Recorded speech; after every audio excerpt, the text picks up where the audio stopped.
ओम शांति। सब ठीक है? सभी सैटरडे संडे सारा बट्टी अटेंड कर रहे हैं। दादियों की गहरी गहरी क्लासेस आप सभी सुन रहे होंगे। उसकी गहराइयों में जाकर के अपने आप को बनाना बहुत ज़रूरी है। मिस नहीं करना है किसी भी हालत में। इसलिए आप सबको अपना शरीर का भी हेल्थ वो तो रहना है, लेकिन अपनी आत्मा को भी आगे बढ़ाने की जो करना है ना, वो बहुत ज़्यादा करना है। बिल्कुल मिस नहीं करना है। ठीक है? आज बाबा जो कह रहे हैं, अगर आप विष्णुवंशी बनना है, कृष्ण की आत्मा के साथ आना है पहले जन्म में, सबको तो दिल है ना। अगर आना है तो बाबा कहते हैं विष्णुवंशी माना गुणग्राही। अवगुण भी बाबा कहते हैं नॉनवेज है। केयरफुल रहना, सारा सुनना कैसे बाबा कह रहे हैं, बहुत इम्पोर्टेंट बात है। तो क्या करना है सबको, तो ये इम्पोर्टेंट बात है, ये बिल्कुल अटेंशन रखना है। तो सुनिए कितना बाबा गहराई से एंड वेरी स्ट्रिक्टली बाबा कह रहे हैं। आज बाप दादा माला बना रहे थे। कौन सी माला? आप सब भी माला का सुनते हो ना। हर एक श्रेष्ठ आत्मा के श्रेष्ठ गुण की माला बना रहे थे, क्योंकि बाप दादा जानते हैं कि श्रेष्ठ बाप के हर एक श्रेष्ठ बच्चे ही बाबा को पता है अपना हर बच्चा श्रेष्ठ है। तो हर श्रेष्ठ बच्चे की अपनी अपनी विशेषता है। ब्राह्मण माना करोड़ों में से एक माना डेफिनेटली विशेष हो गया ना। भगवान का सिलेक्शन ऐसा वैसा नहीं हो सकता।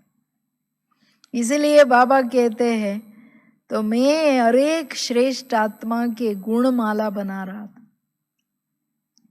हर एक आप लोग भी अपना देखिए, गुणमाला में अपना बना रहा हूं या नहीं। गुणमाला क्या है, कैसा है, करना है नहीं करना है। छोटी माला है, बड़ी माला है, कितना गुण है कितना नहीं है। अगर गुण है तो भी फुल 100% है या आधा है, ये सभी चेकिंग चाहिए ना। अपने अपने गुण के आधार से संगम युग में श्रेष्ठ प्रारब्ध पा रहे। बाप दादा आज विशेष प्यादे ग्रुप के गुणों को देख रहे थे। देखिए, चाहे पुरुषार्थ में लास्ट ग्रुप कहा जाएगा, लेकिन उनमें भी विशेष गुण जरूर है। और वही विशेष गुण उन आत्माओं को बाप का बनने में विशेष आधार। बाबा को कितना प्यार है हर बच्चे से। बाबा कहते हैं हर बच्चे की जब अपनी अपनी विशेषता है, उन विशेषता उन विशेष गुणों के आधार से बाबा की वर्ड अंडरलाइन करिए, संगम युग की प्रारब्ध बना रहे। सतयुग की प्रारब्ध संगम की प्राप्ति के आधार से ना। अगर यहाँ प्राप्ति में गड़बड़ है, संपूर्ण प्राप्ति में, सारी सब्जेक्ट की प्राप्ति में कमियां है, गड़बड़ है, तो अपने गुणों की विशेषताओं को समझ करके हम उसका उपयोग नहीं कर रहे हैं। कोई तो अपने को ही समझते नहीं है, मैं क्या हूं, मेरा क्या गुण है जो भगवान ने मुझे सेलेक्ट किया, इतना तो सोचना चाहिए ना। ये वंडरफुल बात है जो हर एक को सोचना चाहिए। ठीक है, आप भी अपना माला बना के भेजना। तो इसलिए बाबा कहते हैं आज मैं विशेष प्यादे बच्चों को देख रहे थे, भले पुरुषार्थ में कम है। हाँ, प्यादे मना 3 है ना, महारथी घोड़े सवार प्यादे 3rd नंबर है। उनके भी मैं गुण देख रहा हूँ, भले पुरुषार्थ में वो लास्ट है, लेकिन वो जो एक विशेषता उनमें है ना, वो भगवान का बनने में वही मूल आधार है। देखो एक विशेषता उसको भगवान का बना दिया डायरेक्ट, जो ऋषि मुनि भी समझ नहीं पाए, बाबा का बन नहीं पाए, ऐसी विशेषता है इन आत्माओं में। लेकिन हमारी दृष्टिकोण ऐसा होता है, हम सडनली कह देते हैं ये फालतू वेस्ट है, इसमें कुछ भी नहीं है।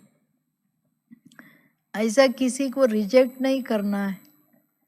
तो इसलिए बाबा कहते हैं हर एक में विशेष गुण है। तो बाप दादा पहले नंबर से लास्ट नंबर तक नहीं गए, लेकिन लास्ट से फर्स्ट तक गुण देखा। बिल्कुल लास्ट नंबर में भी गुणवान थे।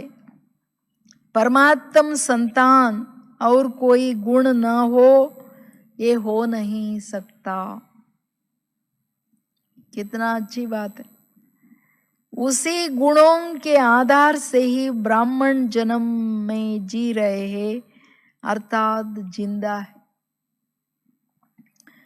ड्रामा अनुसार उसी गुण ने ही ऊंचे ते ऊंचे बाप का बच्चा बना दिया है। बाबा का एक एक महावाक्य देखे, एक एक सेंटेंस कितना ऊंचा है। बाबा कहते हैं ये जो लास्ट पुरुषार्थ, भले लास्ट ग्रुप है लेकिन विशेष गुण जो बाप का बना दिया। बाबा कहते हैं आज मैं सभी बच्चों को देख रहा था, फर्स्ट से लास्ट तक नहीं गया, मैं लास्ट से फर्स्ट तक गुणों को देखा। लास्ट नंबर में भी बहुत गुण है, गुणवान है। तो सृष्टि के हिसाब से गुणवान की बात नहीं, ब्राह्मणों के हिसाब से भी विशेष गुण है। क्योंकि वो परमात्म संतान, मेन बात ये रियलाइजेशन।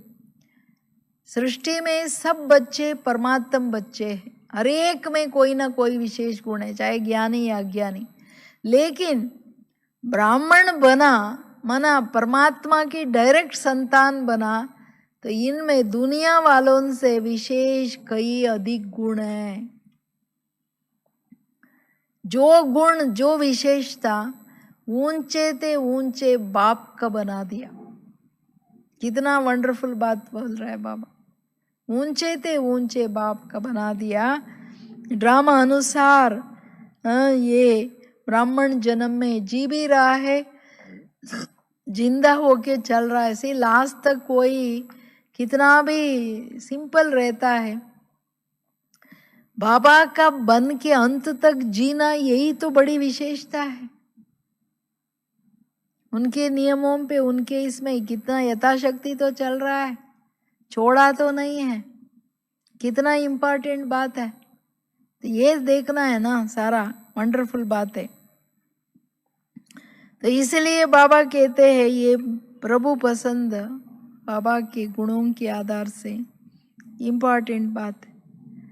तो इसलिए बाबा कहते हैं मैं आज उसी गुण के कारण प्रभु पसंद बने हैं, इसलिए गुणों की माला बना रहे थे।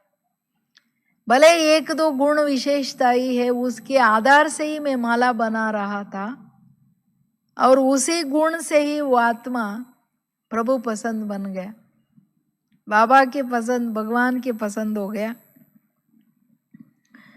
ऐसे ही हर ब्राह्मण आत्मा के गुण को देखने से श्रेष्ठ आत्मा का अभाव सहज और स्वतः ही होगा, क्योंकि गुण का आधार है, गुण का आधार ही श्रेष्ठ आत्मा।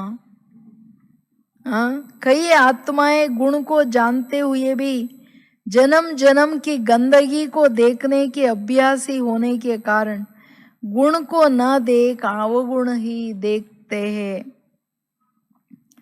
लेकिन अवगुण को देखना, अवगुण को धारण करना ऐसे ही भूल है जैसे स्थूल में अशुद्ध भोजन पान करना है। बहुत सीरियस मुरली है ये, और बहुत बहुत गहरी हमारी धारणाओं पर इसका असर है, जो हम कभी कभी कैजुअली कर देते हैं। तो इसलिए बाबा कहते हैं मैं परमात्मा देखो, उनका नजर सदैव गुणों के ऊपर विशेषता पर ही जाता है, भगवान है। बाबा कहते हैं हर ब्राह्मण आत्मा गुण देखने से श्रेष्ठ आत्मा का भाव सहज और स्वतः ही होगा, क्योंकि गुणों का आधार है ही श्रेष्ठ आत्मा। हाँ, श्रेष्ठ आत्मा माना हम क्यों कहते हैं ये श्रेष्ठ है ये कनिष्ठ है? उनके गुणों अवगुणों को देख के बोलते हैं ना, ये गुण वाला है इसलिए ये श्रेष्ठ है, अयो इसमें सारा अवगुण है इसलिए कनिष्ठ है, इसलिए तो बोलते हैं। तो कितनी गहरी बात बाबा कहते हैं। क्या बोल रहे हैं बाबा? हर एक ब्राह्मण आत्मा के गुण देखने से, कोई क्या भी है ना, सिर्फ उनका गुण ही देखना है तो उनके ऊपर हमारी भाव क्या बैठता है? सहज और स्वतः। जन्म जन्म की जो गंदी स्वभाव संस्कार क्या बन गया? अवगुण देखने की। गुण सी हर बाबा के बच्चा गुण है, गुणवान है मालूम है, और कई सारे गुण मालूम होता है ये गुणवान ऐसा है श्रेष्ठ है, फिर भी अवगुण देखने की जो गलत संस्कार है, गंदा संस्कार है, बाबा कहते वो अवगुण ही देखते, गुणों को ना देख, उनकी विशेषताओं को ना देख, अवगुणों को ही देखते हैं। लेकिन बाबा कहते अवगुण देखना बड़ी भारी भूल है, बड़ा मिस्टेक ही नहीं, ये पाप है, ये श्राप है। बाबा कई मुरलियों में बोलते किसी को अवगुण देख के उसी दृष्टि से उनको देखना जैसे कि उसको श्रापित करना, ये नहीं करना चाहिए। हाँ, अवगुण देखा, अगर आप जिम्मेवार हो उसको बुला करके उसको इशारा जरूर करना है, ये ठीक नहीं है, लवण ला करो भले, जिम्मेवार है तो, नहीं तो आप हम तो सोचने की दरकार नहीं है। तो इसलिए बाबा कहते हैं भूल देखना तो बड़ी भूल है, और फिर धारण करना सी वृत्ति में रखना, जब भी उसको देखो ये ना ये ठीक नहीं, वो ना वो ठीक नहीं है ना, ऐसा है। तो बाबा कहते हैं ऐसी वृत्ति में रख के धारण करना इतना बड़ी भूल या पाप कहो, जो जैसे नॉनवेज खाने वाले को हम कहते हैं ये बड़ा भारी पाप है। जिस आत्मा की हत्या हो गई जानवर का, वो सारा पाप इस पर है, ये खाता है इसलिए तो वो मारता है, हम कहते हैं ना। तो ऐसे बाबा कहते हैं ये जैसे कि नॉनवेज खा लिया, म्लेच्छ भोजन खा लिया, आत्मा को गंदा बना दिया। हाँ, तो इसलिए बाबा कहते हैं इतना बड़ा भूल हो गया। स्थूल भोजन में अगर कोई अशुद्ध भोजन स्वीकार करता तो भूल महसूस करते हो ना, लिखते हो ना, खान पान की धारणा में कमजोर हो तो भूल जाते हो। ऐसे अगर किसी का अवगुण अथवा कमजोरी स्वयं में धारण करते हो तो समझो अशुद्ध भोजन खाने वाले हो। ऐसे ही मना आप नॉनवेज हो, बाबा फाइनल टाइटल दे दिया। क्योंकि जो कोई अच्छा भी बोलता है ना, संकल्प चलता है ये क्यों बोलता है, मुझे क्यों बोलता है, ये तो सदा ऐसा ही है, नहीं, जो सदैव हमको करेक्शन देवे उनको थैंक्स देना चाहिए, हमारा परिवर्तन के लिए तो वो हमारा सोचता है ना, इशारा तो दे रहा है ना, थैंक यू।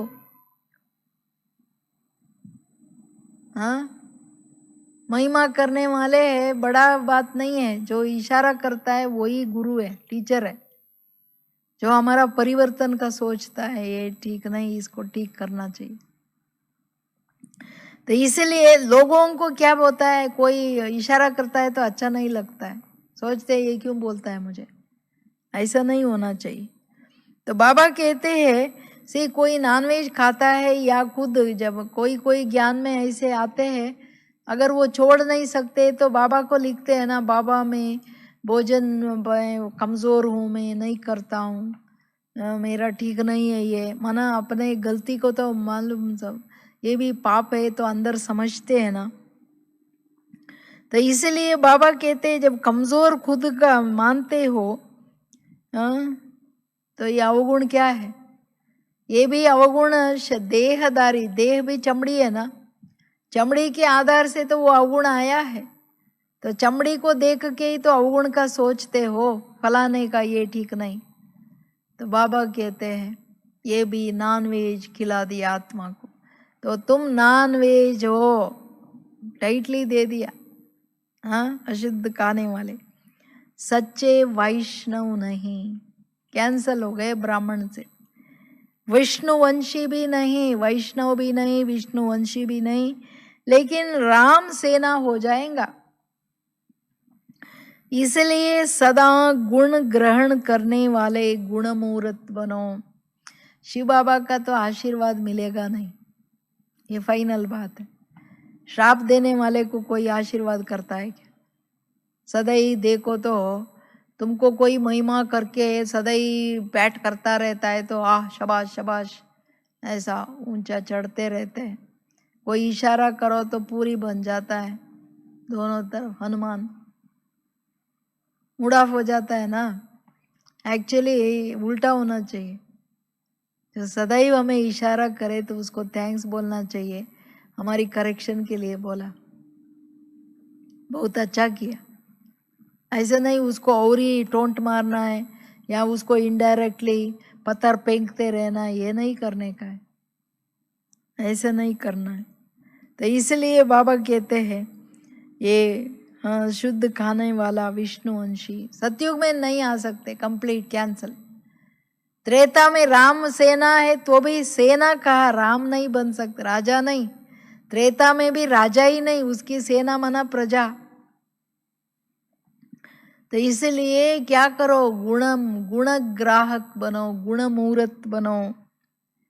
गुण सबका एक दो गुण लेते लेते अंदर सारा गुण भरो, गुणवान बन जाए। जो सोचेंगे वही तो बनेंगे।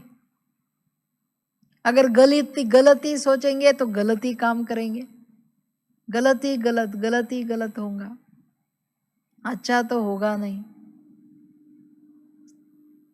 इंपॉर्टेंट बात है। बाप दादा आज बच्चों की चतुराई के खेल देख रहे थे, याद आ रहे हैं ना अपना खेल। सबसे बड़ी बात दूसरे के अवगुण को देखना जानना, इसको बहुत होशियारी समझते हैं, इसको ही नॉलेजफुल समझते हैं। ब्राह्मणों का ये धंधा है। कई हाफ कास्ट ब्राह्मण होते हैं ना, अवगुण देखने वाले, अवगुणों की भोग खिलाने वाले दूसरों को, एक दो को दूसरों की अच्छी बातें भी नेगेटिव करके सुना देते हैं। ऐसे ये क्या है, बुगला मंडली, हंस मंडली नहीं, बुगला मंडली। तो बाबा कहते हैं मैं चतुराई क्या देख रहा हूँ बच्चों की, वो अच्छा, बहुत अच्छा खेल खेल रहे हैं। क्या खेल खेल रहे हैं? एक दो के अवगुण देखना, एक दो की अवगुण वर्णन करना। ये इसको ही बहुत होशियारी में, हम बहुत बुद्धिमान है, नॉलेजफुल है, अरे सब मालूम होना चाहिए, ये कौन है, वो कौन है, कहाँ क्या चलता है, कौन क्या है, सब गंदगी इकट्ठा करना, ये अच्छा नहीं है। अपने को होशियार समझते, लेकिन जानना अर्थात बदलना। अगर जाना भी 2 घड़ी के लिए नॉलेजफुल भी बन गए, लेकिन नॉलेजफुल बनकर क्या किया? नॉलेज को लाइट और माइट कहा है ना। जान लिया कि ये अवगुण है, लेकिन नॉलेज की शक्ति से अपने या दूसरों के अवगुण को भस्म किया, परिवर्तन किया,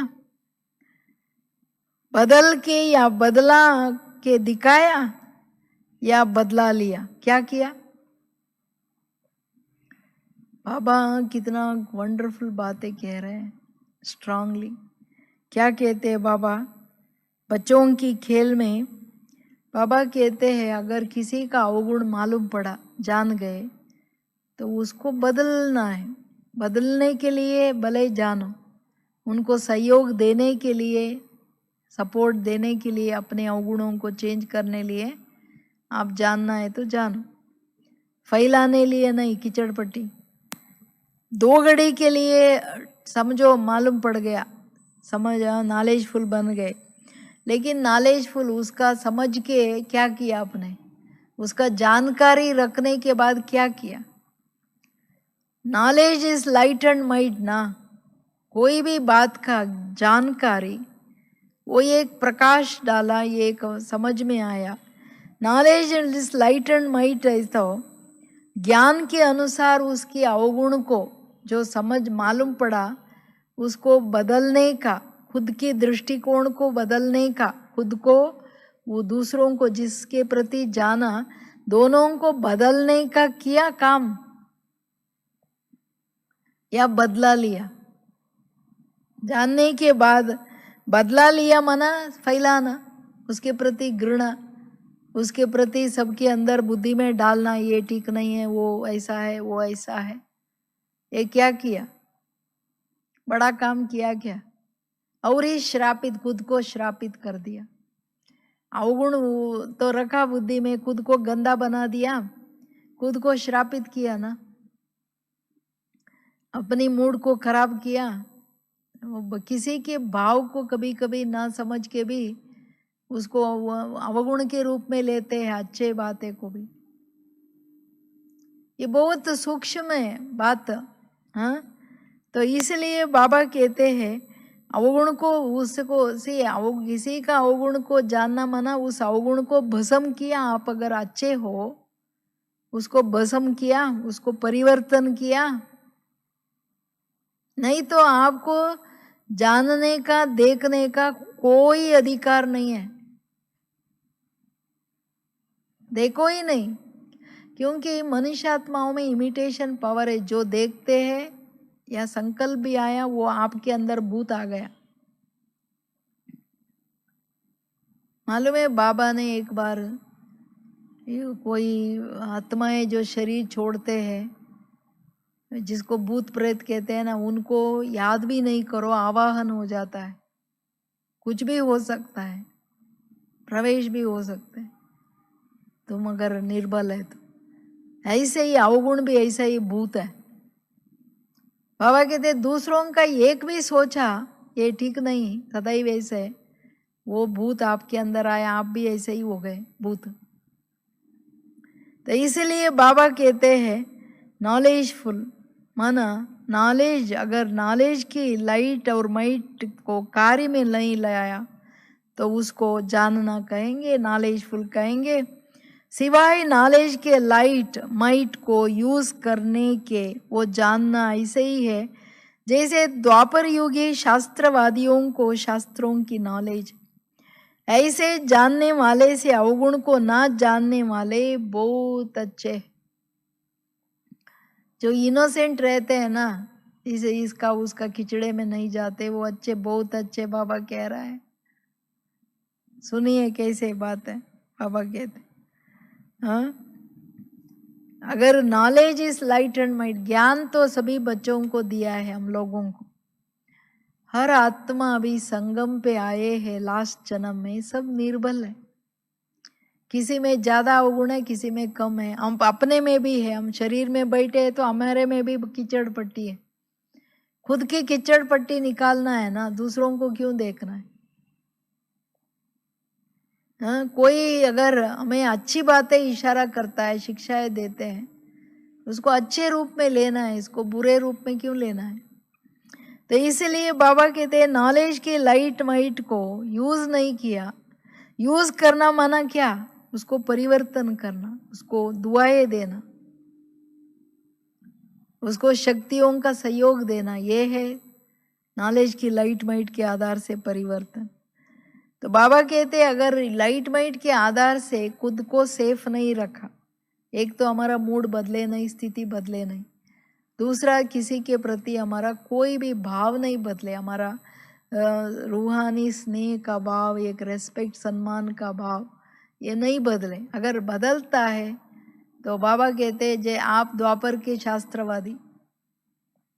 शास्त्रवादी क्या है? शास्त्रों को रटा बस, जीवन में कुछ नहीं। शास्त्रवादी पंडित ने क्या बोला? राम राम कहो पार हो जाएंगे। खुद जब गया नदी के पास तो कहा ए बोट लेके आओ। क्या हुआ? लाइफ में कुछ भी नहीं, कुछ भी नहीं किया ना। तो ऐसे बाबा कहते हैं इससे अच्छा जो वो किसी की बातों में जाते नहीं, किसी की अवगुण को ना देखते हैं ना सुनते हैं, वो ब्राह्मण आत्मा बहुत अच्छा है। ये बाबा बहुत इम्पोर्टेंट। ब्राह्मण परिवार में आपस में ऐसी आत्माओं को अस्सी में बुद्धू समझ लेते हैं। आपस में कहते हैं ना कि तुम तो जैसे बुद्धू हो, कुछ भी नहीं जानते हो, लेकिन इस बात में बुद्धू बनना बहुत अच्छा है। ना अवगुण देखने ना अवगुण धारण करनेंगे, ना देखेंगे ना धारण करेंगे, ना वाणी द्वारा वर्णन कर परचिंतन के लिस्ट में आएंगे। अवगुण तो खिचड़ा है ना, अवगुण क्या है? खिचड़ा है। बाबा कहते हैं ऐसे ब्राह्मण आत्माएं क्या करते हैं, उनकी जो बगला मंडली होती है ना, दूसरे अपने आप अपने मुरली अपने स्थिति में रहते, उनको कहेंगे ये तो बुद्धू है, इसको कुछ भी मालूम नहीं पड़ता है। बाबा कहते वो बुद्धू रहना अच्छा है, एटलीस्ट परचिंतन के लिस्ट में तो नहीं आया, अपने बुद्धि को गंदा तो नहीं किया, नॉनवेज तो नहीं खाया। तो इसलिए बाबा कहते हैं हाँ ये ऐसे ही रहना अच्छा है। अवगुण ना देखेंगे ना धारण करेंगे ना वर्णन करके परचिंतन में लिस्ट में आएंगे, कुछ भी नहीं। अवगुण तो खिचड़ा है ना। अगर देखते भी हो तो मास्टर ज्ञान सूर्य बन खिचड़े को जलाने की शक्ति है, तो शुभ चिंतक बनो। बुद्धि में जरा भी खिचड़ा होगा तो शुद्ध बाप की याद टिक नहीं सकेंगे। सी कि योग में नींद आना, योग में बुद्धि भटकना, योग में एकाग्रता ना होना, योग में अनुभूतियाँ ना होना, ये सब का कारण दूसरों की अवगुणों की चिंतन, व्यर्थ चिंतन, परचिंतन, अपने या तो शरीर के प्रति ही देहाभिमान, कोई ना कोई भूले संस्कार वश, यही खिचड़ा है। जब तक इस खिचड़े को मास्टर ज्ञान सूर्य बन करके जब भस्म नहीं करेंगे, बाबा कहते हैं मेरी याद ऐसी अस्वच्छ बुद्धि में टिकेगा नहीं। कितना बड़ा जवाब दे दिया बाबा, योग क्यों नहीं लगता है? या अपना अवगुण काम कर रहा है या दूसरों के अवगुणों को बुद्धि में, हमारी देखने की नजरिया ही ठीक नहीं है। कोई क्या भी हो, हर एक बाबा का बच्चा श्रेष्ठ है, गुणवान है, विशेष है। इस भावना, ये दृष्टि बहुत जरूरी। तो इसलिए बाबा कहते हैं ऐसे खिचड़ पट्टी रख कर के योग करेंगे तो वो शुभ चिंतक भी नहीं बन सकता है। इसलिए बाबा कहते हैं मास्टर ज्ञान सूर्य बन, हर एक को परिवर्तन करने की शक्ति दो, शुभ चिंतक बनो, अंदर योगी बनो, नहीं तो ऐसे ऐसे विचार योग भ्रष्ट कर देगा, तो प्राप्ति भी नहीं होगा। बाबा से बुद्धि नहीं है तो प्राप्ति भी नहीं। गंदगी को धारण करने की एक बार अगर आदत डाल दी तो वो बार बार बुद्धि गंदगी की तरफ ना चाहते भी जाती रहेंगी, तो रिजल्ट क्या होगा? वो नेचुरल संस्कार बन जाएगा। हाँ, तो बाबा कहते हैं बुद्धि में जरा भी खिचड़ा होगा तो शुद्ध बाप का याद तो नहीं, प्राप्ति भी नहीं। फिर बड़ा नुकसान क्या होता है सुनिए, अटेंशन प्लीज। दूसरों के अवगुणों को देखना माना गंदगी को देखना, बार बार बुद्धि में उसका विचार चलना माना उसको धारण किया वृत्ति में, माना आपने अवगुण देखने की, दोष दृष्टि की, क्रिमिनल आई की संस्कार बना दिया, आदत बना दिया। फिर वो तो मिटेगा नहीं। घड़ी घड़ी घड़ी देख करके घड़ी घड़ी वही संकल्प, वही मुंह मोटा, वही वो सारा। कि किसी किसी को ऐसी खराब आदत होती है, उनको कोई इशारा भी नहीं दे सकते, सदैव उसका महिमा करके उसको टैप करते रहो उसका। ये बहुत खराब आदत है। जो भी है अपने संस्कार को ठीक रखना है, गुणवान रखना है। फिर उन संस्कारों को परिवर्तन करने में मेहनत और समय लगता है। दूसरे का अवगुण वर्णन करना अर्थात स्वयं भी परचिंतन के अवगुण के वशीभूत होना है। ये वो कोई दुनिया में कितना बड़ा फर्स्ट क्लास साइकोलॉजिस्ट हो, ये नहीं कोई बोल सकता है कैसे सबकॉन्शियस काम करता है। बाबा कहते हैं दूसरों के अवगुण वर्णन करना या उनके बात, कोई भी बात गलत रूप में मन में रखना किसी की, वो स्वयं परचिंतन के जिस जो ये ऐसे ऐसे ऐसे जो सोचते हैं ना गलत, उस अवगुण के सदा वशीभूत रहेंगे, वही बार बार। ये समझते नहीं हो दूसरे की कमजोरी को वर्णन करना अर्थात समाने की शक्ति की कमजोरी जाहिर करना। किसी भी आत्मा को सदा गुणमूर्त से देखो। माना अंदर जो भी हम देखते हैं ना किसी के अवगुण, वो बैठ जाता है। हर एक आत्मा की भाव, हर एक आत्मा की विशेषता ही देखना है हमें। कोई बोलता भी है ना कुछ, हमारे को इशारा देता है, तो बाबा कहते हैं उसको अच्छाई में देखो कि एटलीस्ट हमारे अच्छाई के लिए कोई तो सोच के बोल रहा है ना, ये बड़ी बात है ना, इतना तो सोचो। अभी बाबा हमारे को शिक्षा ही नहीं देते, हमारा परिवर्तन कौन करे, हमारे पावन भव कौन बना। अभी अवगुणों को देखने की दृष्टि, तुम लोग बच्चे नॉनवेज खाते हो, अगर ये नहीं बोलेगा तो हम सुधरेंगे कैसे। हमें कितना थैंक्स देना चाहिए बाबा को। अयो बाबा देखो कैसा बोलता है, ऐसा थोड़ा ही बोल सकते। हम शुक्रिया देते हैं ना बाबा, अब कैसे कैसे हमें इन अवगुणों से निकालते हो, गंदगी से निकाल रहे हो, शुक्रिया करेंगे ना। तो ऐसे बाबा कहते हैं नेचुरल संस्कार गुणमूर्त देखने का डालो। नहीं तो क्या है, अगर गलत संस्कार डाल देंगे फिर उसको निकालने के लिए बहुत मेहनत भी लगेगा, समय लगेगा, फिर योग भी नहीं लगेगा, फिर योग करने लिए स्ट्रगल करो।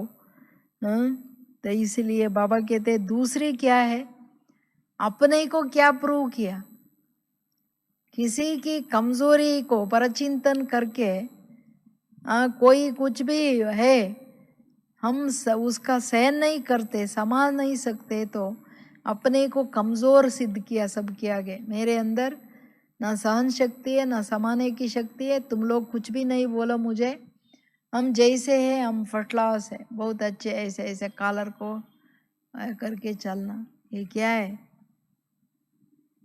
कमी को कमजोरी को बोलने वाले बाबा कहते हैं उसको सदैव गुरु समझो, टीचर समझो,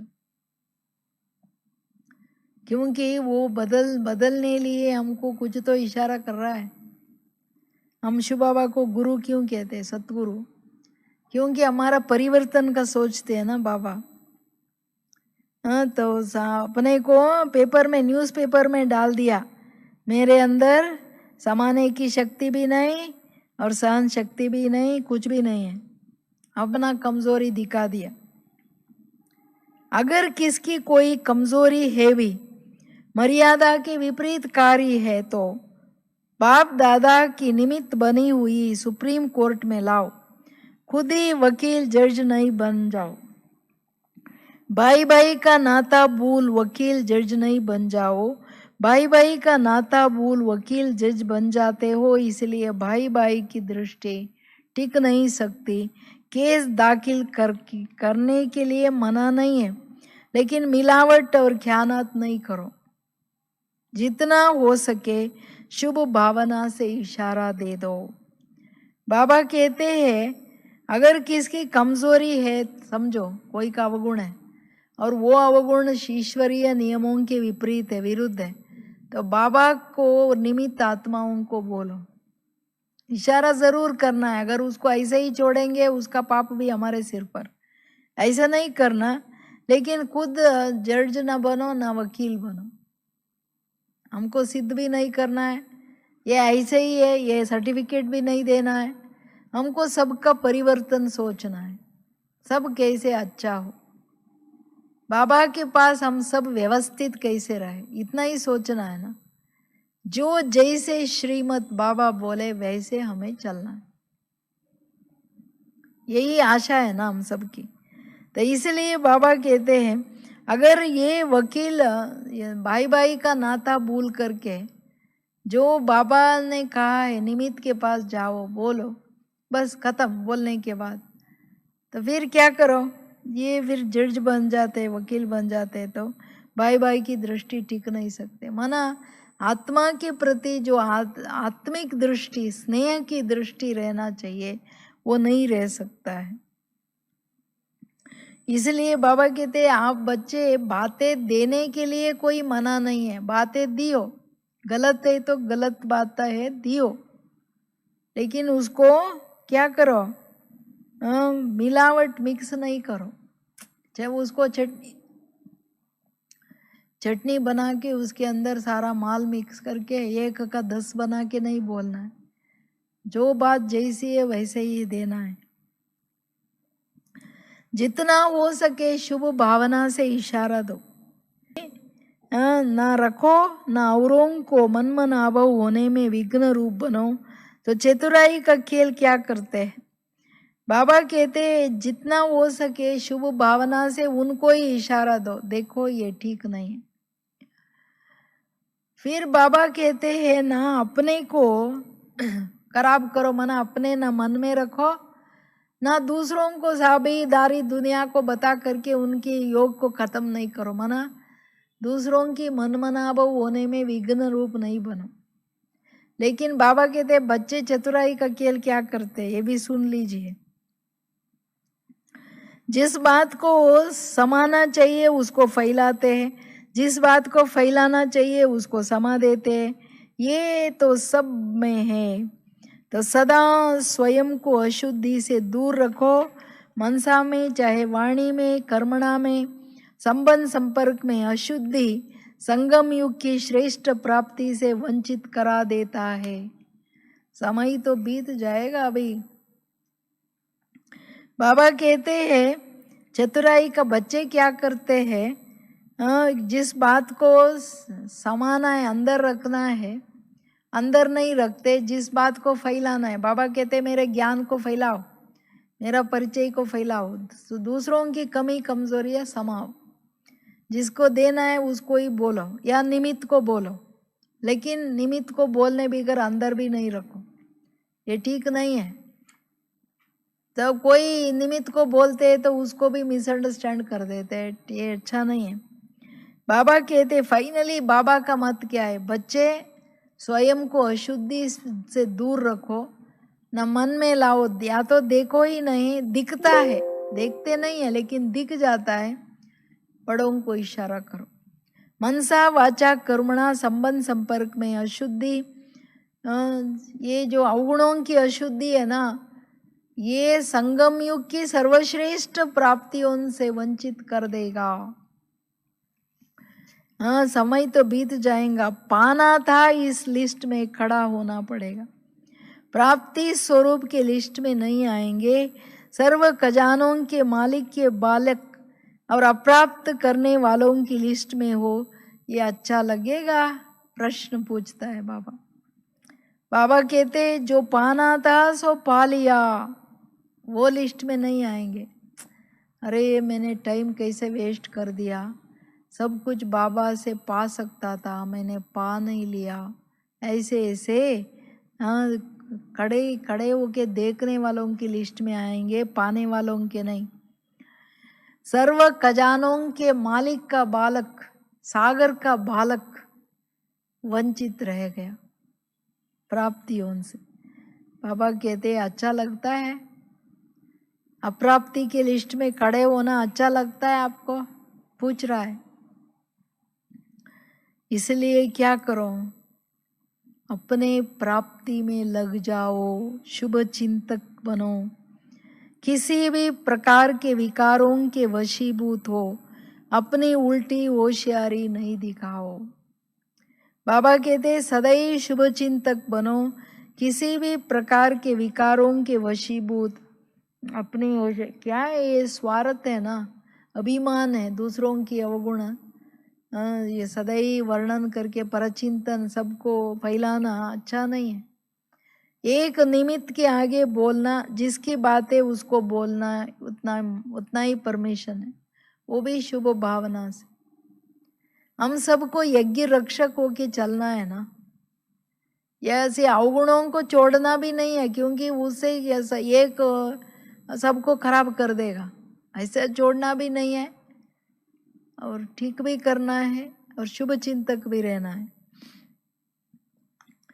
तो उल्टी होशियारी अब अल्पकाल के लिए अपने को खुश कर लेंगी, ऐसे ही साथी भी आपकी होशियारी के गीत गाते रहेंगे, लेकिन कर्म की गति को भी स्मृति में रखो। उल्टी होशियारी उल्टा लटकाएगा। अभी अल्पकाल के लिए काम चलाने की होशियारी दिखाएंगे, इतना ही चलाने के बजाय चिल्लाना भी पड़ेगा। कई ऐसी होशियारी दिखाते हैं कि बाप दादा दीदी दादी को चला लेंगे, ये सब तरीका आता है। अल्पकाल की उल्टी प्राप्ति के लिए मना भी लिया, चला भी लिया, लेकिन पाया क्या और गंवाया क्या। 2-3 वर्ष नाम भी पा लिया, लेकिन अनेक वर्षों के लिए श्रेष्ठ पद से नाम गंवा दिया। तो पाना हुआ या गंवाना हुआ। बाबा कहते कई बच्चे क्या करते हैं, से उनकी ग्रुप, बगुला मंडली का ग्रुप क्या है, सबका वो गुण वर्णन करना, आपस में वही वही बातें, उसमें ही रहेंगे। जो उनके ग्रुप में आएगा उनको वो शबाशी शबाशी कहेंगे, तुम बहुत अच्छे हो, सबका किचड़ पट्टी मुझे आके सुनाते हो, बहुत अच्छे हो, ऐसे गीत भी गाएंगे।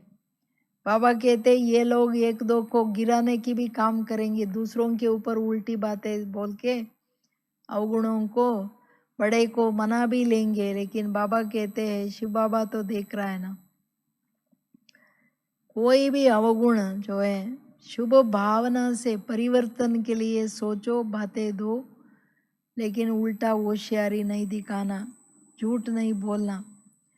कई क्या करते हैं, जो बातें ही नहीं होते हैं ना, ऐसे ऐसे स्टोरी बना देते हैं, मना लेते हैं। लेकिन बाबा कहते हैं ऐसी आत्माएं अपने श्रेष्ठ पद से नाम निकाल दिया, जन्मांतर की प्राप्ति को गमा लिया। क्या है, सिर्फ परचिंतन, अवगुणों का चिंतन, ये अच्छा नहीं है ना। तो इसलिए बाबा कहते हैं केयरफुल रहो। तो चतुराई और सुनाऊं, बाबा कहते हैं ऐसे बच्चे और क्या क्या चतुराई करते हैं, ऐसे समय पर फिर ज्ञान की पॉइंट यूज करते हैं कि अभी प्रत्यक्ष फल तो पा लो, भविष्य में देखा जाएगा। लेकिन प्रत्यक्ष फल अतीन्द्रिय सुख सदा का है, अल्पकाल का नहीं। कितना भी प्रत्यक्ष फल खाने का चैलेंज करे, लेकिन अल्पकाल के नाम से और खुशी के साथ साथ बीच में असंतुष्टता का कांटा फल के साथ जरूर खाते रहेंगे। मन की प्रसन्नता या संतुष्टता अनुभव नहीं कर सकते। ऐसे लोग जिसका बुद्धि सदैव कीचड़ पट्टी में है, वो अतीन्द्रिय सुख और संतुष्टता क्या अनुभव करेंगे, ये तो होगा ही नहीं। तो बाबा कहते हैं ये लोग पॉइंट्स क्या सुनाते हैं, है अभी चलो कोई अवगुण बड़े पूछते हैं ना, तुमने ये किया, तुम्हारा ये बात है, तो झूठ बोल देंगे, नहीं नहीं नहीं हम तो कुछ भी नहीं किया, ऐसे ही फालतू दूसरा बात करता है। बाबा कहते उस घड़ी तो तुम लोग पार हो गए। हाँ, बड़ों से अच्छा अच्छा भी, हाँ ठीक है तुम ही ठीक हो, बोल भी दिया बड़े समझो, लेकिन अंदर मन खाएगा, मैंने झूठ बोला, मैंने बराबर ये गलती किया था, हाँ ये ठीक नहीं। बाबा कहते हैं भले तुम शाबाशी ले लेंगे बड़ों से, लेकिन अंदर मन खाने की, जन्मांतर की असंतुष्टता की ये प्राप्ति अनुभव करते रहेंगे। ऐसे इसलिए ऐसे गिरती कला की कलाबाजी नहीं करो। बाप दादा को ऐसे आत्माओं पर तरस पड़ता है, बनने क्या आए और बन क्या गए। सदा ये लक्ष्य रखो, जो कर्म कर रहा हूं ये प्रभु पसंद कर्म है। तो गिरती कला की बाजी माना झूठ बोलना, इमीडिएट झूठ। अभी बड़ों के आगे हमको बुरा नहीं बनना है, वो जो है ना हमने नहीं किया, हमने ठीक किया, हम ठीक है, ये ऐसे बाबा कहते हैं गिरती कला की बाजी है। झूठ सदैव खराब काम है ना, झूठ बोलना ही बहुत बड़ा पाप है। तो इसलिए बाबा कहते हैं, बाबा को ऐसे बच्चों को देख तरस पड़ता है। भगवान के आगे, बड़ों के आगे कभी भी झूठ नहीं कर बोलना, छिपाना नहीं, चलाना नहीं, 3 बात कभी नहीं करना है। ये गिरती कला में ऐसा ले जाएगा प्राप्ति 0। तो इसलिए बाबा कहते कुछ भी होवे ना, सच बोलने में क्या है, हाँ मैंने गलती किया, हो गया मेरे से गलती, सो क्या हुआ। तो इसलिए बाबा कहते हैं, बाबा को क्या तरस पड़ता है, बनने देवता आए और कैसे रह गए, जैसे थे मट्टी ऐसे ही रह गए। तो इसलिए हर कदम में लक्ष्य रखो, जो मैं कर्म कर रहा हूं वो बाबा पसंद कर्म है क्या, कौन सा कर्म है, बाबा को प्रिय नहीं है तो फिर मैंने क्या किया, फालतू। अपने आप को पसंद किया तो बाप ने आपको पसंद किया तो बच्चों का काम है हर कर्म बाप पसंद प्रभु पसंद करना। जैसे बाप गुण मालाएं गले में पहनते हैं, वैसे गुण माला पहनो, कंकड़ों की माला नहीं पहनो, समझा, रत्नों की माला पहनो। डायरेक्शन क्या मिल रहा है, रत्नों की माला पहनो, दूसरा माला नहीं। हाँ, बाबा कहते हैं सी, आप बच्चों को मैंने पसंद करके अपना बनाया, मैंने पसंद किया ना, तो तुम बच्चों का काम क्या है, ऑनेस्ट बच्चों का, जो बाप की पसंद काम है, बाप जो शाबाश करे, प्रभु पसंद काम करो। बाबा को क्या अच्छा लगता है, बाबा को सच्चाई अच्छा लगता है, बाबा को गुणवान अच्छा लगता है।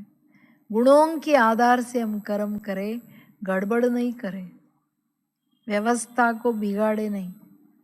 क्योंकि आज बाबा ने क्या कहा, सूक्ष्म बात कहा साकार मुरली में, योग का सहयोग निरंतर दो। योग, योग से सेवा करो, इंपॉर्टेंट है, हमारा योग करना ही सेवा है। तो इसलिए बाबा कहते हैं हर कर्म बाप पसंद माना, सब में गुण देखो, सब बातें सकारात्मक रूप में लो और सदा गुणवान बनो। कंकड़ों की माला नहीं पहनो, गुणों, सब में गुणों का ले, गुणों को लेके गुणमाला पहनो, गुणमाला बड़ा बनाओ। ऐसा करते हैं हम, गुणमाला पहनते हैं, क्या करते हैं, ठीक है, अच्छा। ऐसे सदा गुणमूर्त, सदा प्रभु पसंद, सदा सच्चे वैष्णव, विष्णु के राज्य अधिकारी, सदा शुभ भावना द्वारा भाई भाई की दृष्टि में सहज स्थित होने वाले, सदा गुणग्राहक दृष्टि वाले, ऐसे सदा बाप के समान बनने वाले समीप रत्नों को बाप दादा का याद प्यार और नमस्ते नमस्ते नमस्ते। समझा, गुणग्राहक होने बिगर अतीन्द्रिय सुख नहीं आ सकता।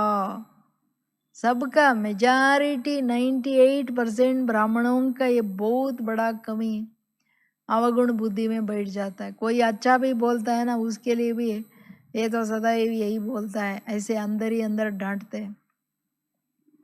अच्छा सुनने की भी ताकत चाहिए ना, शिक्षाओं को समाने की ताकत चाहिए।